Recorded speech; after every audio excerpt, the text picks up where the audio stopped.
आइए मित्रों, आइए आइए मेरे प्यारे मित्रों, आइए अपने काढ़वा को आगे बढ़ाएं मित्रों। ठीक है मित्रों, बहुत बढ़िया।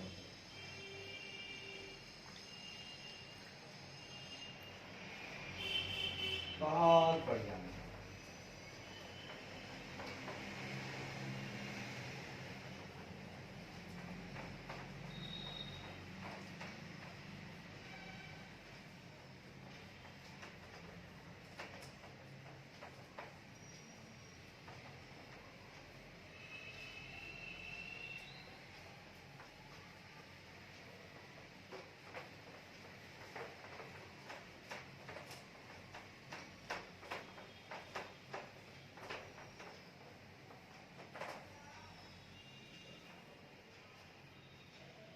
आइए आइए मित्रों,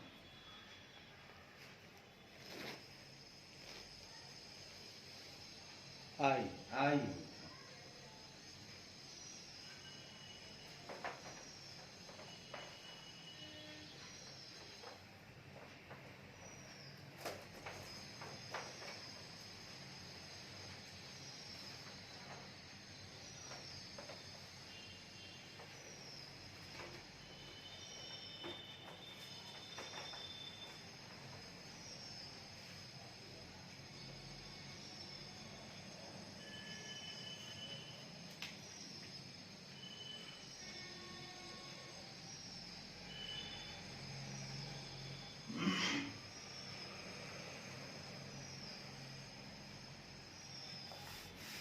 तो मेरे प्यारे मित्रों, कल तो हम लोगों ने बहुत कुछ सीखा है कि नहीं। अब आइए मित्रों, कुछ और सीखते हैं। ठीक है ना मित्रों, बहुत अच्छा मित्रों।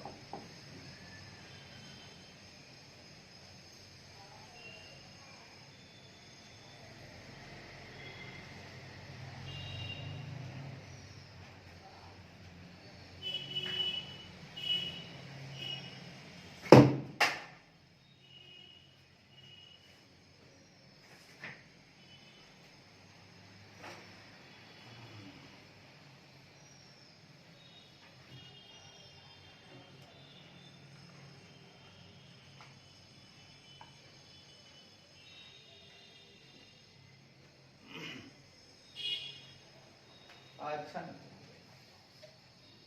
मित्रों, ये मेरे प्यारे, आइए अब चर्चा करते हैं मित्रों।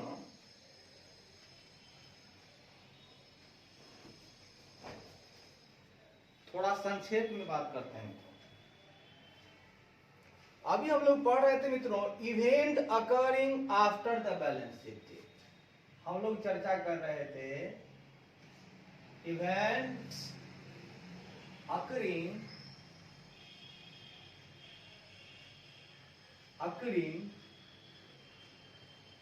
after the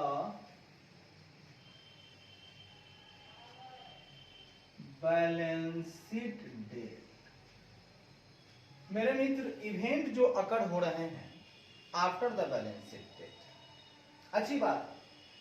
घटनाएं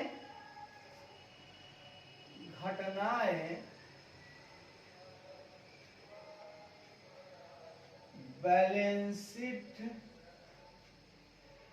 डेट के बाद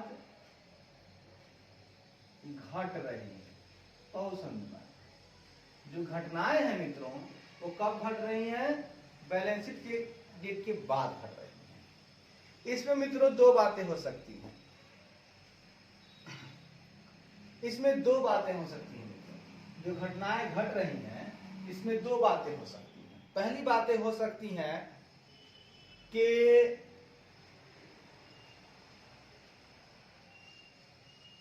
evidence of such condition has been existed. हाँ, ये जो कंडीशन है,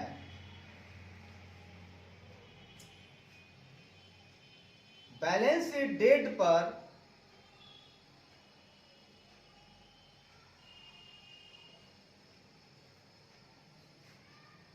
वैसे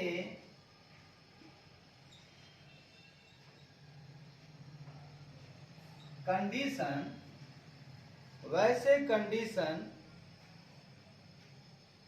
जो बैलेंस शीट पर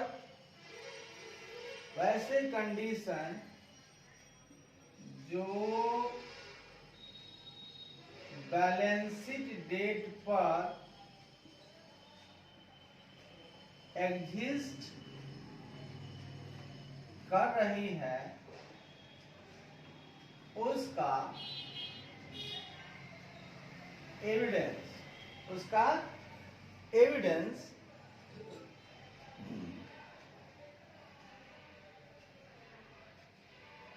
उसका एविडेंस भी मौजूद है। पहली बात तो यह है, वैसा कंडीशन जो बैलेंस शीट डेट पर एग्जिस्ट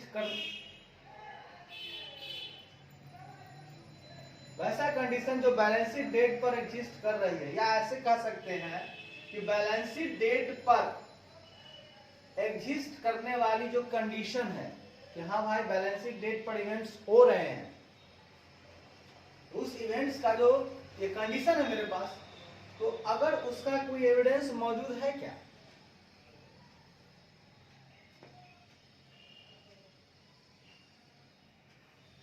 दूसरा बात है, इस कंडीशन के लिए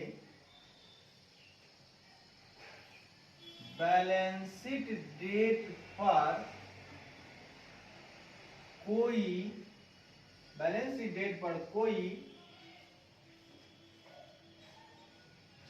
एविडेंस एग्जिस्ट नहीं कर रही है। मित्रों, ये मेरे प्यारे मित्रों, हम लोगों के बीच दो बातें हो गई। हमने दो कंडीशन आपसे शेयर किया। पहले कंडीशन में मित्रों मैं बता रहा हूं कि भैया बैलेंस शीट डेट पर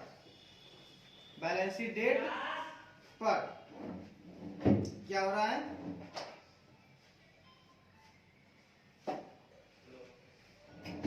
मित्रों एक मिनट मित्रों,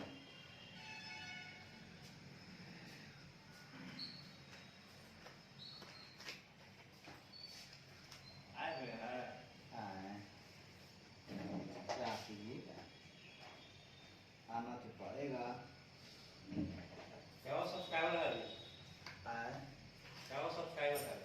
सब्सक्राइबर इस पर कम है, 11 गो, लेकिन अपना मकसद पूरा हो रहा है, दूसरे के लिए नहीं कर रहा है। उसमें हाँ सही खत्म हो गया। छेद करने में तक नहीं होगा सर जी? क्या पिन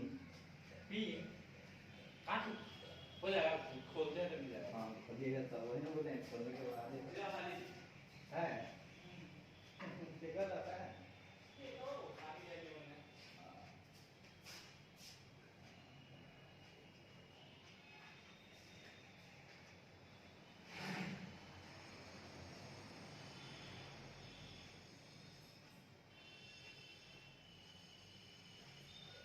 मित्रों, ए मेरे प्यारे मित्रों, एकदम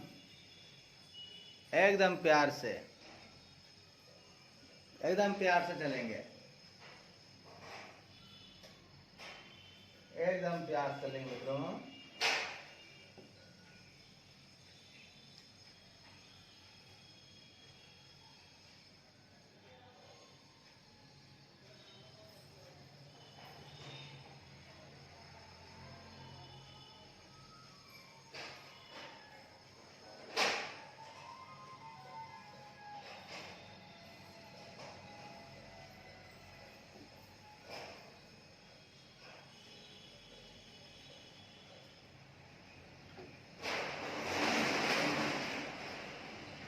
मित्रों,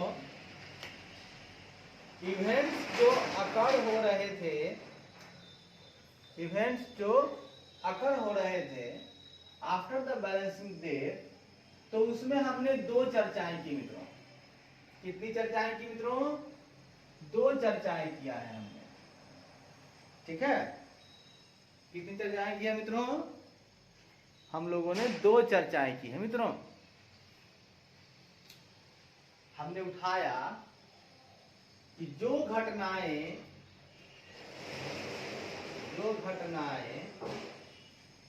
बैलेंस शीट डेट के बाद घट रही हैं, ये कंडीशन का एविडेंस एक केस में मौजूद है कि हाँ भाई घटनाएं घट रही हैं। दूसरे केस में कह रहा है भैया बैलेंस शीट डेट पर एग्जिस्ट कर रही है, बैलेंस शीट के बाद एग्जिस्ट कर रही है, लेकिन उसके लिए कोई भी कंडीशन हमको मिल नहीं रहा है बैलेंस शीट डेट पर। उसका कोई एविडेंस ही नहीं है कि हाँ बैलेंस शीट डेट पर कुछ पता चले कि भैया बाद में घटनाएं घटी। तो हमारे पास मित्रों 2 बातें हैं। ये कंडीशन है कि बैलेंस शीट डेट के बाद घटनाएं घटती हैं, और इस कंडीशन का एविडेंस एक केस में बैलेंस शीट डेट पर एग्जिस्ट कर रही है, दूसरे केस में बैलेंस शीट डेट पर एग्जिस्ट नहीं कर रही है। 2 केस है। जब घटनाएं घट रही हैं उसके लिए, घटनाएं बैलेंस शीट के बाद घट रही हैं, लेकिन उसके लिए जो कंडीशंस हैं वो कंडीशन दिख रहा है, बैलेंस शीट पर दिख रहा है कि हाँ इसका एविडेंस मिल रहा है कि हाँ घटना घटने वाली है। एक में ऐसा कुछ पता नहीं चल रहा है। 2 केस। तो जहां हमको पता चल रहा है बैलेंस शीट डेट पर ही कि घटेगी, घटनाएं घटेगी, बैलेंस शीट डेट के बाद घटनाएं घटेंगी, उसको हम लोग करेंगे एडजस्टिंग इवेंट्स। इसको क्या बोलेंगे मित्रों? Adjusting events. वहीं पर अगर बैलेंस शीट डेट पर हमको उस कंडीशन का एविडेंस नहीं मिल रहा है तो उसको बोलेंगे नॉन एडजस्टिंग इवेंट्स। क्या बोलेंगे मित्रों? Non adjusting events. बहुत बढ़िया। अब जब एडजस्टमेंट करना होगा तो कहां करना होगा मित्रों? क्योंकि बैलेंस शीट में 2 ही आइटम आते हैं, एसेट लायबिलिटीज, तो हमको यहां पर एसेट, हमें एसेट एंड लायबिलिटीज को यहां पर क्या करना होगा? हमें एसेट्स एंड, ये शॉर्ट फॉर्म बता रहे हैं, हमें एसेट एंड लायबिलिटीज को एडजस्टमेंट करने की आवश्यकता है। यहां पर भैया हमको एडजस्टमेंट करने की आवश्यकता है। यहां पर क्या है? यहां पर एसेट्स एंड लायबिलिटीज को एडजस्टमेंट करने की आवश्यकता नहीं है मित्रों। यहां पर नहीं है, यहां पर है मित्रों। बहुत शानदार, बहुत बढ़िया। आगे बढ़ते मित्रों। अच्छा, यहां पर फिनेंशियल स्टेटमेंट में डिस्क्लोजर देने की आवश्यकता है। यहां पर फिनेंशियल स्टेटमेंट में, यहां पर फिनेंशियल स्टेटमेंट में डिस्क्लोजर देने की आवश्यकता है मित्रों। यहां पर इसकी, यहां पे नहीं, यहां पर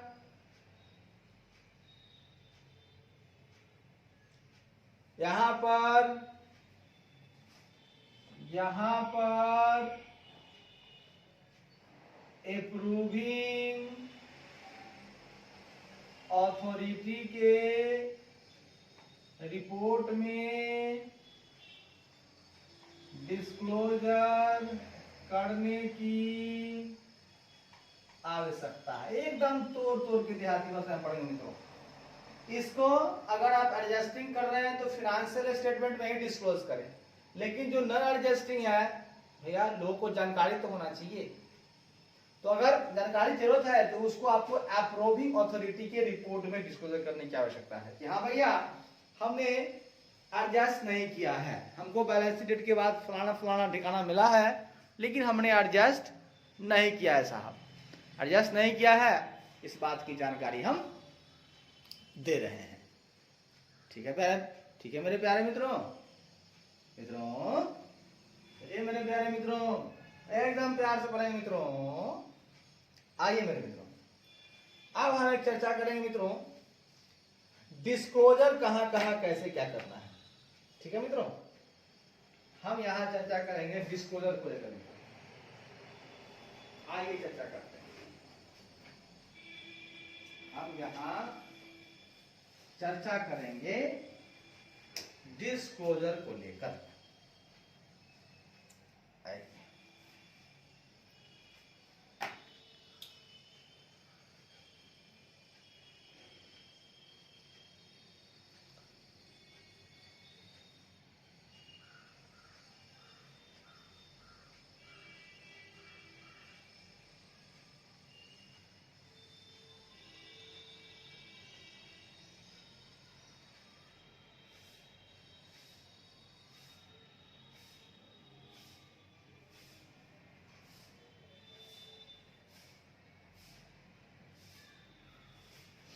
अब हम बात करेंगे मित्रों डिस्क्लोजर।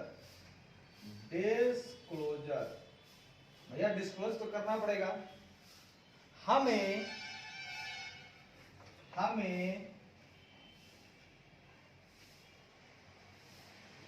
वैसे इवेंट्स जो बैलेंस शीट डेट के बाद अकर्ड हुए हैं, जो बैलेंस शीट डेट के बाद अकर्ड हुए हैं,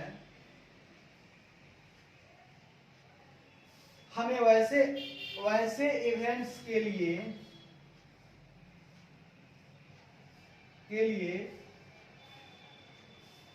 जो बैलेंस शीट के बाद अकर्ड हुए हैं के लिए डिस्क्लोजर में निम्नलिखित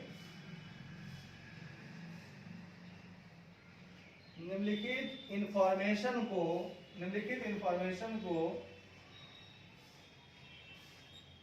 प्रोवाइड करना चाहिए। मित्रों हमें वैसे इवेंट्स के लिए जो बैलेंस शीट के बाद अकर्ड हुए हैं उनके लिए डिस्क्लोजर देना जरूरी है, तो उस डिस्क्लोजर में कुछ निम्नलिखित इंफॉर्मेशन को प्रोवाइड करना चाहिए। ठीक है ना, वो निम्नलिखित इंफॉर्मेशन क्या होगा मित्रों?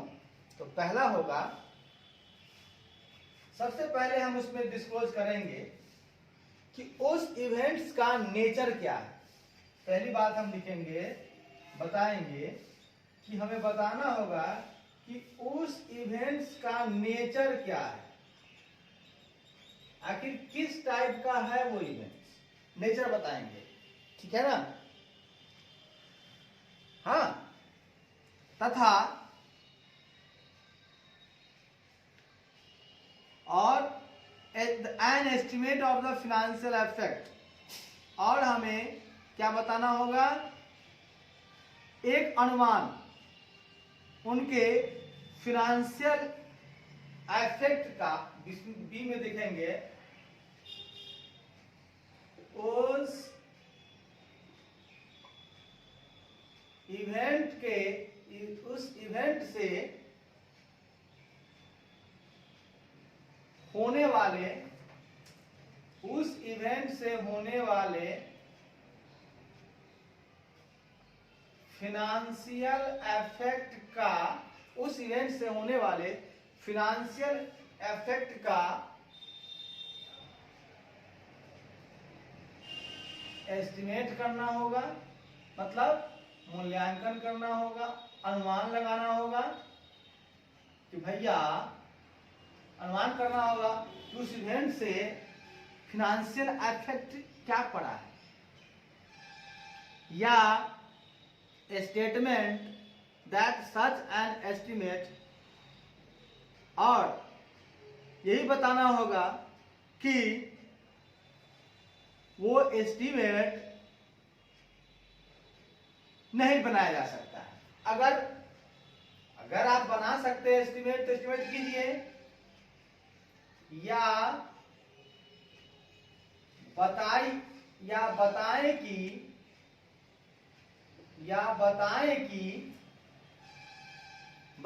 कि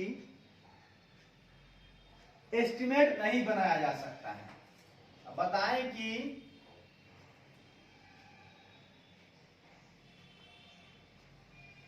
एस्टिमेट नहीं बनाया जा सकता है। ठीक है, उस इवेंट से होने वाले फाइनेंशियल एस्टिमेट इफेक्ट का एस्टिमेट करना करिए,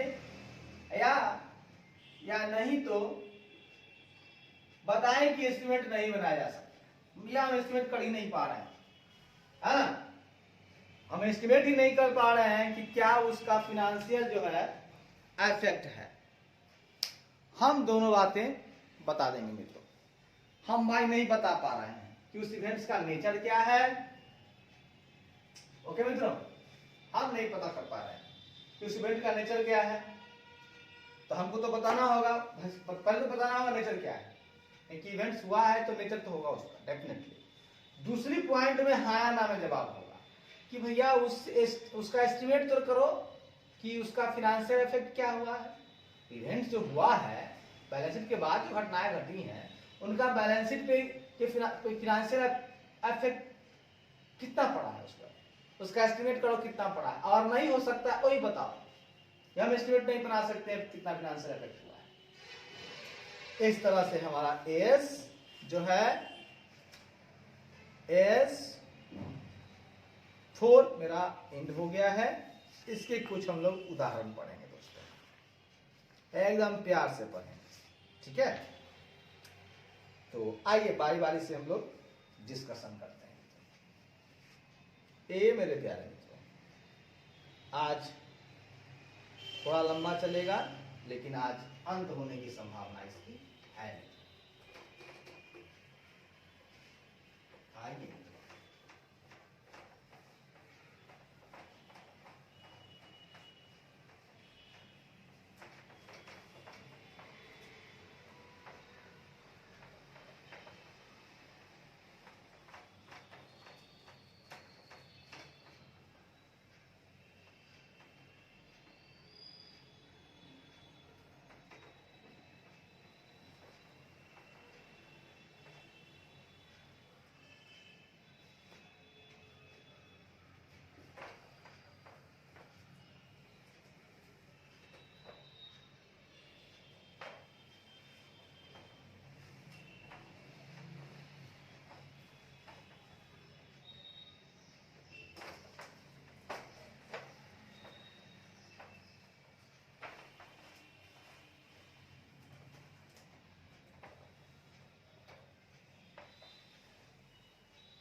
मित्रों, मेरे प्यारे मित्रों,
रहे मित्रों।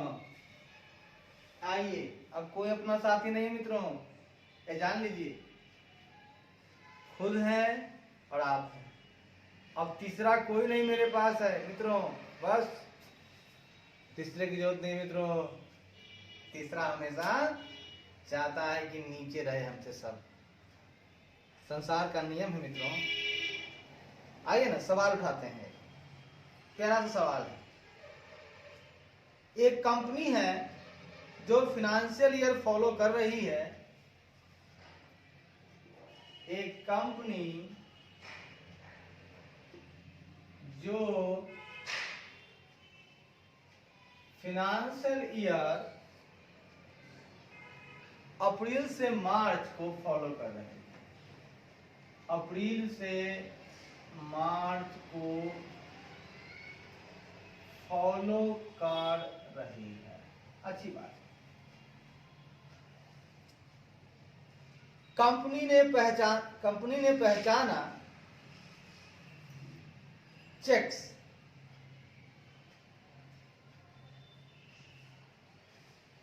कंपनी ने पहचाना कि चेक, कंपनी ने पहचाना कि एक चेक जो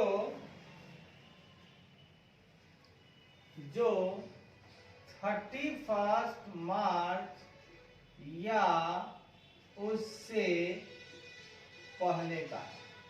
क्या पहचाना कि एक चेक है जो कि 31 मार्च या उससे पहले का है। ठीक है, चेक कब का है? 31 मार्च या उससे पहले का है। परंतु है कस्टमर द्वारा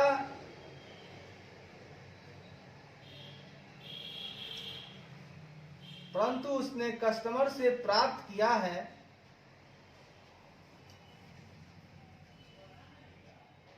परंतु कंपनी ने कस्टमर से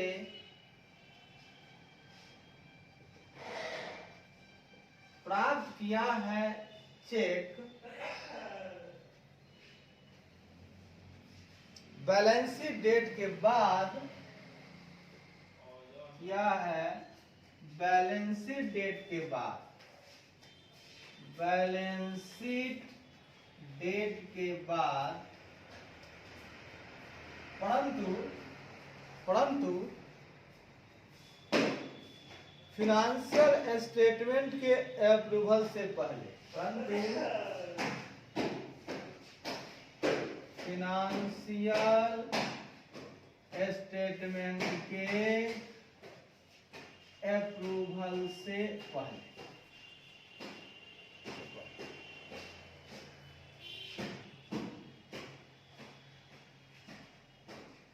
ठीक है,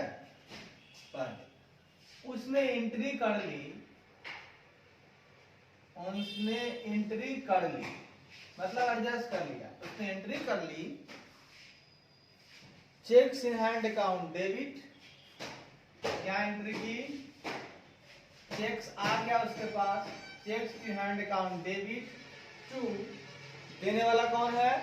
डेटर्स, टू डेटर्स अकाउंट, क्योंकि पहले डेटर्स को डेबिट किया होगा, डेटर से लेना था, डेटर दिया तो डेटर घट गया और उसको पास चेक आ गया, ये एंट्री उसने मान ली।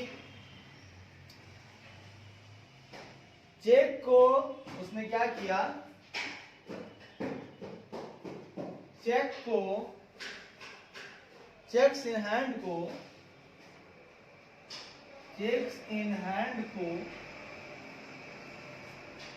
बैलेंस शीट के cash and cash equivalent item में दिखा दिया। कैश इन हैंड को बैलेंस शीट के cash and cash equivalent item में दिखा दिया। बड़ा अच्छा काम किया भैया। दिखा दिया। ऑल चेक्स जो है, सभी चेक्स इन हैंड को अप्रैल महीने में बैंक में प्रस्तुत कर दिया गया।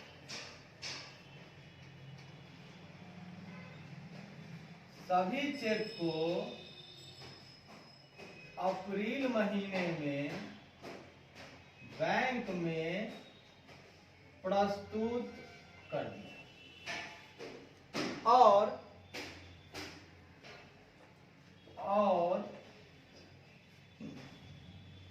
उसी महीने में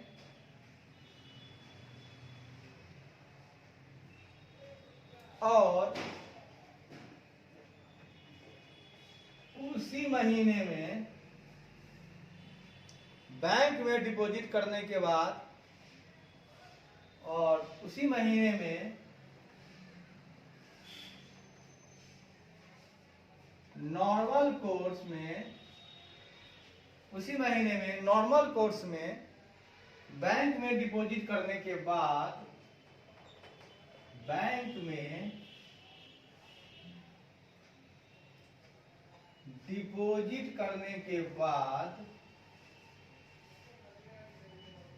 रियलाइज भी कर लिया।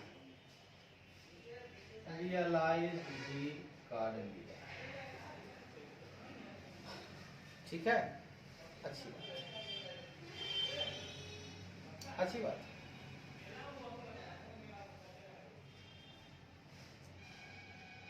अब सवाल ये उठ रहा है, इसका जवाब दीजिए। एक कंपनी है जिसका फिनेंशियल ईयर है दोस्तों अप्रैल से लेकर मार्च तक, वही फॉलो कर रहे हैं। कंपनी ने पहचाना कि ये चेक जो है 31 मार्च का है या उससे पहले का है, परंतु कंपनी ने कस्टमर से प्राप्त किया है चेक बैलेंस शीट डेट के बाद, परंतु फिनेंशियल स्टेटमेंट के अप्रूवल से पहले किया है। अब वो क्या किया कि एंट्री भी कर लिया, क्योंकि उसको पता था कि मार्च का है तो एंट्री कर चुका था, भले ही मिला उसको बाद में। Cheque in hand account debit कर लिया और टू डेटर्स कर लिया, और चेक इन हैंड को बैलेंस शीट के cash and cash secured item में दिखा भी दिया। अच्छी बात। अब चूंकि डेट खत्म हो गया और चेक इन हैंड उपज के आ गया बाहर, उसको दिखा दिया वो बैलेंस शीट के कैश वाले आइटम, और सभी चेक को अप्रैल महीने में बैंक में प्रस्तुत कर दिया। अप्रैल में किया, मार्च में नहीं किया, अप्रैल में किया और उसी महीने में नवंबर कोर्स में बैंक में डिपॉजिट करने के बाद रियलाइज कर दिया। भैया इसको मिल रहा है कहाँ? अप्रैल में। कहाँ मिल रहा है मेरे मित्रों? अप्रैल में। तो अप्रैल में ही उसको चेक मिलता भी है और चेक जब जमा करता है तो उसको पैसा मिल जाता है, बट है 31 मार्च का। अब हम क्या करें?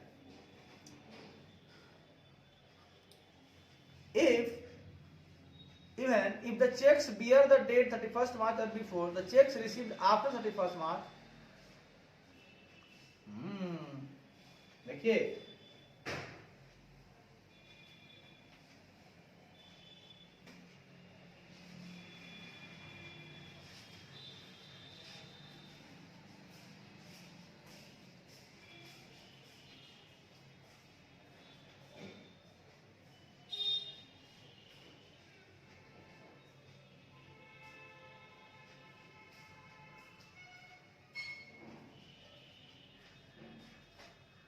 मित्रों, इसका जवाब बड़ा ही सुंदर है, बड़ा ही सुंदर है। इसका हम जवाब दे रहे हैं मित्रों, आंसर। ठीक है, इसका हम आंसर दे रहे हैं मित्रों। इवन प्रायः इवन अगर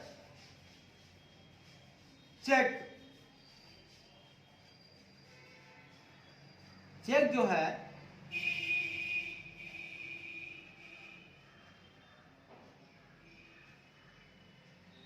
चेक कब का है?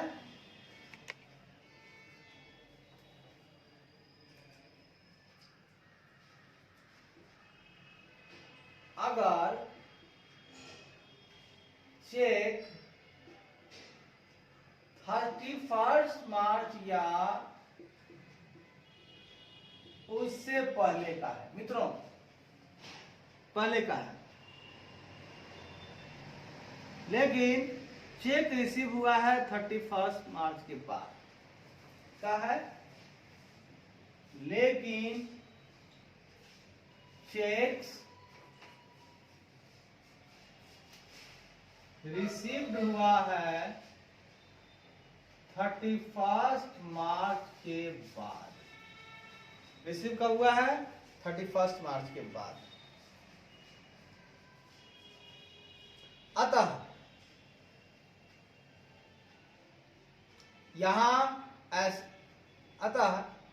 यहां कोई ऐसा कंडीशन एग्जिस्ट नहीं कर रहा है, इससे मेरे प्यारे मित्रों, हम यहां चर्चा कर रहे थे कि एक कंपनी जो फाइनेंशियल ईयर अप्रैल से मार्च को फॉलो कर रही है, कंपनी ने पहचाना कि एक चेक को 31 मार्च या उससे पहले का है, ठीक है ना, परंतु कंपनी ने कस्टमर से प्राप्त किया है उस चेक को बैलेंस शीट डेट के बाद, परंतु फाइनेंशियल स्टेटमेंट के अप्रूवल से पहले किया। अब वो सोचा कि भाई हम तो पहले किए हैं, एंट्री कर लिया, चेक इन हैंड मिला है रिटर्न से, और चेक इन हैंड को दिखा दिया कैश एंड कैश इक्विवेलेंट में, बैलेंस शीट साइड में, एसेट साइड में दिखा दिया। अब सुनिएगा, दिखा तो दिया, और सभी चेक जो है अप्रैल महीने में ही बैंक में प्रस्तुत किया, और उसी महीने में नॉर्मल कोर्स में बैंक में डिपॉजिट करने के बाद रियलाइज भी कर लिया। सारा कहानी अप्रैल में किया है, तो भैया हम इसको कैसे मानेंगे? कोई कंडीशन ही नहीं है, तो आंसर लिखेंगे। अगर चेक 31 मार्च या उससे पहले का है, लेकिन चेक रिसीव हुआ है 31 मार्च के बाद, इससे यह रिप्रेजेंट नहीं होता है कि कोई कंडीशन 31 मार्च को एग्जिस्ट कर रही है ना। पहले का है लेकिन रिसीव तो हुआ है बाद में, हम इससे कोई कंडीशन भी तो नहीं पहले मिल रहा, नहीं कर रहा। इस प्रकार बैलेंस शीट के बाद हुए चेक का कलेक्शन एक एडजस्टिंग इवेंट नहीं है, हाँ, नॉन एडजस्टिंग इवेंट है। अतः कंपनी ने बैलेंस शीट में चेक इन हैंड को रिकॉग्नाइज किया है, वह एज4 रिवाइज के रिक्वायरमेंट के साथ कंसिस्टेंट नहीं है। मोरओवर बैलेंस शीट डेट के बाद हुए चेक के कलेक्शन रिप्रेजेंट नहीं करता है, यह रिप्रेजेंट नहीं करता है कि इंटरप्राइज में कोई मटेरियल चेंज या इंटरप्राइज में के फाइनेंशियल पोजीशन को अफेक्ट किया है। मतलब अब कोई ऐसा बात होता कि भाई कोई मटेरियल चेंज हो जाता या कोई फाइनेंशियल पोजीशन में प्रॉब्लम आ जाता इंटरप्राइज का, तब जा करके हम कम से कम डायरेक्टर रिपोर्ट में दिखाते। यहाँ हमको डायरेक्टर रिपोर्ट में भी डिस्क्लोज करने की आवश्यकता नहीं है, ठीक है मेरे मित्र, नहीं है। अब हम थोड़ा आगे और बढ़ते हैं। लिखा हुआ है, हमें यह भी नोट करना चाहिए कि हमें यह भी नोट करना चाहिए कि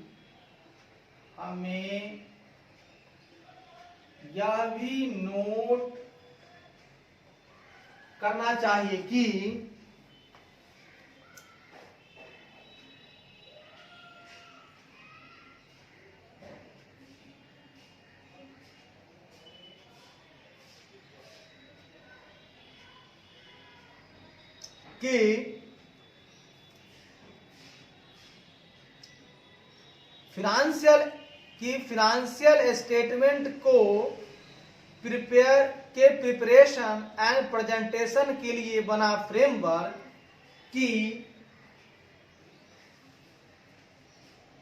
फाइनेंशियल स्टेटमेंट के प्रिपरेशन एंड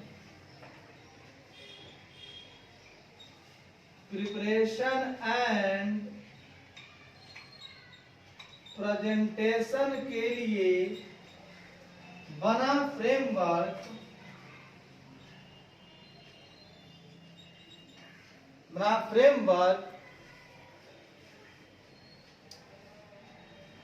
डिफाइन करता है कि फ्रेमवर्क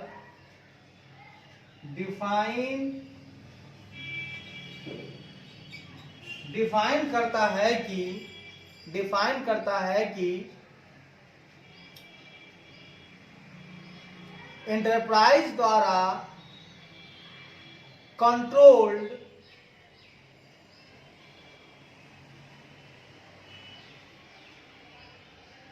है कि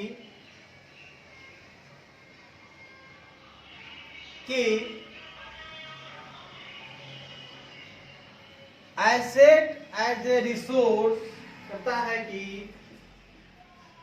एसेट मानो एक रिसोर्स है जो एंटरप्राइज द्वारा कंट्रोल्ड है, जो एंटरप्राइज द्वारा कंट्रोल्ड है,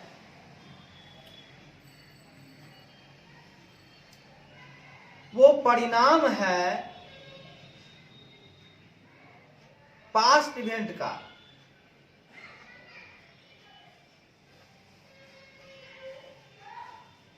सोर्स है जो कंट्रोल्ड है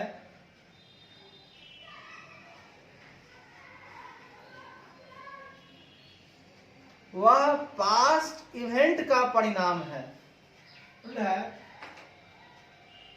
मानो वह पास्ट इवेंट का परिणाम है जो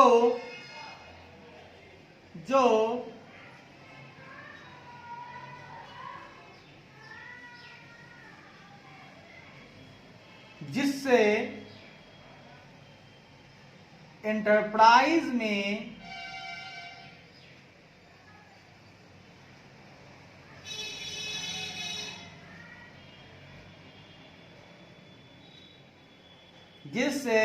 economic benefits are expected to flow to the enterprise, जिससे परिणाम है कि एंटरप्राइज में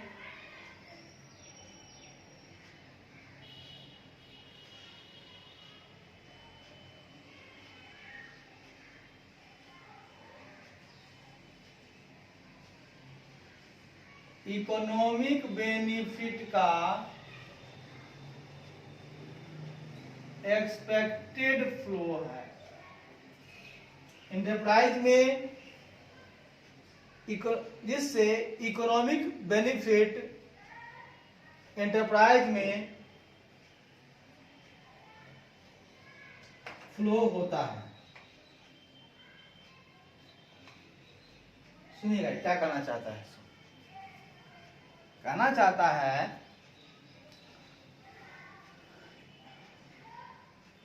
यहां तक तो समझ गए कि वैसे कलेक्शन को डायरेक्टर्स रिपोर्ट में भी डिस्क्लोज करने की आवश्यकता नहीं, ये तो आप समझ गए। हमें यह भी नोट करना चाहिए कि फिनेंशियल स्टेटमेंट के प्रिपरेशन और प्रेजेंटेशन के लिए बना फ्रेमवर्क जो है वह क्या डिफाइन करता है, ये भी नोट कर दीजिए। तो वो डिफाइन करता है कि एसेट को एक रिसोर्स के रूप में एंटरप्राइज द्वारा कंट्रोल किया जाता है और वो जो एसेट है ना, वो जो कंट्रोलिंग है वो पास्ट इवेंट का परिणाम है और उससे एंटरप्राइज में इकोनॉमिक बेनिफिट का एक्सपेक्टेड फ्लो हो रहा है, मतलब इकोनॉमिक बेनिफिट हो रहा है। यह भी हमको नोट में बताना चाहिए, यह हमें नोट करना चाहिए। It should also be noted that the framework for presentation and presentation of financial statement defines asset as a resource controlled by enterprise as a result of past event from which economic benefits are expected to flow to the enterprise, है ना। यह जो asset है वो enterprise के control में है और वह किसका परिणाम है, पास्ट में अगर उसको इकोनॉमिक बेनिफिट मिला है तभी वो उसके कंट्रोल में है कि नहीं। एसेट को कंट्रोल में क्यों रखा है रिसोर्स के रूप में, कि वह पास्ट इवेंट का परिणाम है। एसेट मानो एक रिसोर्स है जो एंटरप्राइज द्वारा कंट्रोल्ड है ना। मानो वह पास्ट इवेंट का परिणाम है कि एंटरप्राइज में इकोनॉमिक बेनिफिट का एक्सपेक्टेड फ्लो होता है। इकोनॉमिक बेनिफिट का एक्सपेक्टेड फ्लो है तभी तो हम एसेट को एज ए रिसोर्स लिए हैं, हमको कंट्रोल्ड में भी है। ये बात आपको फिनेंशियल स्टेटमेंट के जो प्रिपरेशन और प्रेजेंटेशन का फ्रेमवर्क है वो चीज बताता है, वो यह डिफाइन करता है, यह भी हमको नोट करना चाहिए। ठीक है, करना चाहिए। चूंकि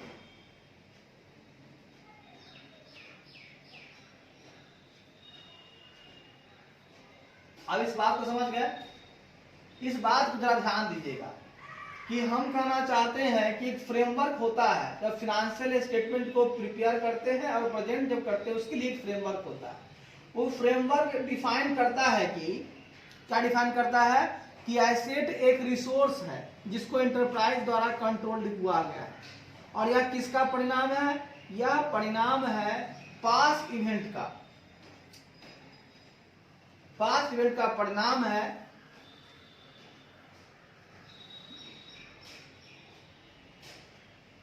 पास्ट इवेंट का परिणाम है। अच्छी बात है, जिससे economic benefit are expected to flow to the enterprise, कि एंटरप्राइज को इकोनॉमिक बेनिफिट का एक्सपेक्टेड फ्लो होता है। एंटरप्राइज को बेनिफिट फ्लो होता है, इसीलिए एसेट उसके लिए रिसोर्स है। ठीक है ना, जब एंटरप्राइज को इकोनॉमिक बेनिफिट होगा तभी तो उस एसेट को रिसोर्स मानेगा, जिससे कंट्रोल्ड में है ना। एंटरप्राइज के कंट्रोल में जो रिसोर्स है वो पास्ट इवेंट का परिणाम है कि भैया हमको तो एंटरप्राइज में, हम एंटरप्राइज है मेरा, हमको इकोनॉमिक बेनिफिट मिल रहा है। जब इकोनॉमिक बेनिफिट मिल रहा है तो इस बात को बताइए। ये फ्रेमवर्क कहता है, ठीक है ना, ये फ्रेमवर्क कहता है, लिखता है चूंकि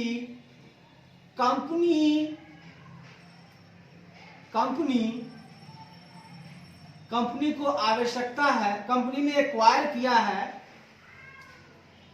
कंपनी ने चेक का कस्टडी कंपनी ने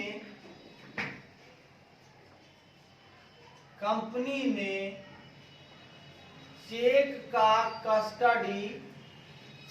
कस्टडी 31 मार्च के बाद एक्वायर किया है। कस्टडी 31 मार्च के बाद एक्वायर किया है। क्या है?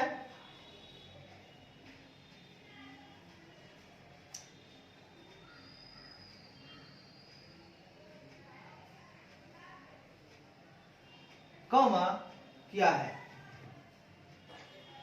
उसका 31 मार्च तक, उसका 31 मार्च तक चेक पर कोई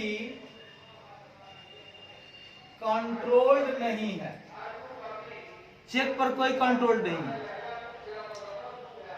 और इसीलिए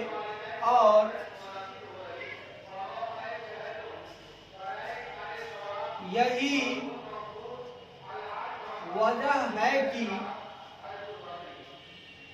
चेक्स इन हैंड क्वालिफाई नहीं करता है, कि इसीलिए यही वजह है कि चेक इन हैंड क्वालिफाई नहीं करता है कि उसे 31 मार्च पर मित्रों, हम ये कहना चाह रहे थे, जरा गौर से सुनिएगा और ध्यान दीजिएगा। हम कह रहे थे यहाँ पर, शुरू से देख लेते हैं। ये कंपनी जो फिनेंशियल ईयर अप्रैल मार्च को फॉलो कर रही है, कंपनी ने पहचाना कि एक चेक जो 31 मार्च या उससे पहले का है, 31 मार्च या उससे पहले का है। सुनिएगा मित्रों, ठीक है, 31 मार्च या उससे पहले का है, परंतु कंपनी ने कस्टमर से प्राप्त किया है उस चेक को बैलेंस शीट डेट के बाद, परंतु फाइनेंशियल स्टेटमेंट के अप्रूवल से पहले। बस उसको ऐसा लगा तो उसने एंट्री मार लिया, चेक इन हैंड को एसेट बना लिया और उसको कैश एंड कैश इक्विवेलेंट को दिखा दिया। अब क्या हुआ कि सभी चेक उसने अप्रैल महीने में बैंक में प्रस्तुत किया और उस महीने में नॉर्मल कोर्स में बैंक में डिपॉजिट करने के बाद इलाज कर लिया। तो भैया चेक जो 31 मार्च है उससे पहले का है, लेकिन चेक रिसीव हुआ है 31 मार्च के बाद। इससे यह रिप्रेजेंट नहीं होता है कि कोई कंडीशन 31 मार्च में एग्जिस्ट कर रही है। इस प्रकार बैलेंस शीट के बाद हुए चेक का कलेक्शन एक एडजस्टिंग इवेंट नहीं है। अगर कंपनी ने जो बैलेंस शीट में कैश इन हैंड यूटिलाइज किया है वह AS4 के रिक्वायरमेंट के साथ कंसिस्टेंट नहीं है। मोरओवर बैलेंस शीट के बाद हुए चेक के कलेक्शन रिप्रेजेंट नहीं करता है कि इंटरप्राइज में कोई मटेरियल चेंज या इंटरप्राइज के फाइनेंशियल पोजीशन को अफेक्ट हुआ है और इसलिए वैसे कलेक्शन को डायरेक्टर्स रिपोर्ट में भी डिस्क्लोज करने की आवश्यकता नहीं है और इसलिए नहीं कर सकता है। हमें यह भी नोट करना चाहिए कि फाइनेंशियल स्टेटमेंट के प्रिपरेशन और प्रेजेंटेशन के लिए जो फ्रेमवर्क है वो डिफाइन करता है कि एसेट एक रिसोर्स है जो इंटरप्राइज द्वारा कंट्रोल्ड है और वह पास्ट इवेंट का परिणाम है और इंटरप्राइज में इकोनॉमिक बेनिफिट का एक्सपेक्टेड फ्लो हो रहा है ना। वो पास्ट इवेंट का परिणाम है कि वह इंटरप्राइज के इकोनॉमिक बेनिफिट का एक्सपेक्टेड फ्लो हो रहा है। बता रहा है तभी वह सेट को ऐसे रिसोर्स माना है। ठीक है, कंपनी ने चेक का कस्टडी 31 मार्च के बाद एक्वायर किया है, उसका 31 मार्च तक चेक पर कोई कंट्रोल नहीं है और यही वजह है कि चेक इन हैंड क्वालिफाई नहीं करता है कि उसे 31 मार्च के बैलेंस शीट में एज एसेट रिकॉग्नाइज करें। हम एज एसेट रिकॉग्नाइज नहीं करेंगे क्योंकि वो एक्वायर भी नहीं किया है 31 मार्च तक, उसके पास कस्टडी ही नहीं था चेक का। किस बुनियाद पर उसने रिकॉग्नाइज किया है? गलत है। धन्यवाद।